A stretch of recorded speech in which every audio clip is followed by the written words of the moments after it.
Je suis ici avec Eliane Oumouiré qui est la marraine bien cette année du pavillon Afrique du 78e Festival de Cannes. Oui, Eliane, le cinéma africain fait quand même porter sa voix cette année encore à Cannes. Oui, la présence des cinéastes des pays africains est assez notable. Cette année, on a un film nigérien pour la première fois qui est sélectionné, qui s'appelle My Father's Shadow. C'est un film dont tout le monde attend avec impatience. Et puis, il y a le pavillon Afrique qui fait aussi sa propre programmation. Donc, il faut noter que le pavillon Afrique fait aussi des projections de films, en plus des masterclass, des endroits des moments de rencontre entre distributeurs, producteurs. Il y a des panels de discussion, de réflexion sur notre métier aujourd'hui, mais aussi ce que notre métier devient avec l'émergence de l'intelligence artificielle.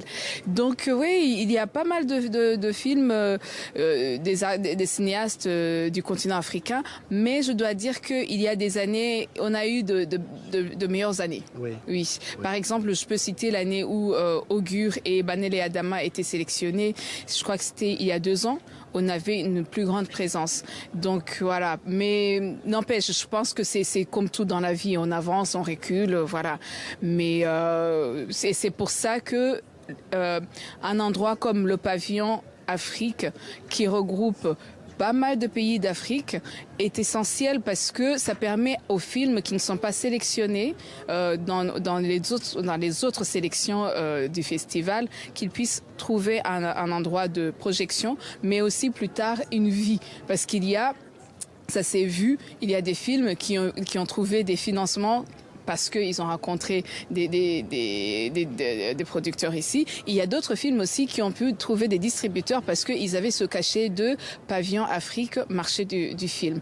Donc, en plus de célébrer le cinéma, nos cinémas, donc voilà, ça permet aussi du coup d'aboutir à des opportunités pareilles. Voilà, eh bien, on va continuer à vivre ce 78e Festival de Cannes. Eliane Oumouiré, marraine donc du pavillon Afrique, Reza. Et ici, la fête du cinéma continue. L'Afrique est quand même bien là. Oui, absolument.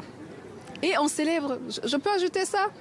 Je peux ajouter qu'on célèbre aussi la mémoire de Souleymane Cissé qui nous a quittés en février et qui est notre aîné dans le cinéma.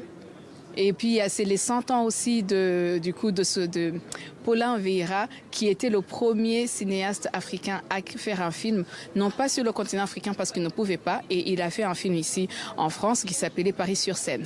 Merci Eliane.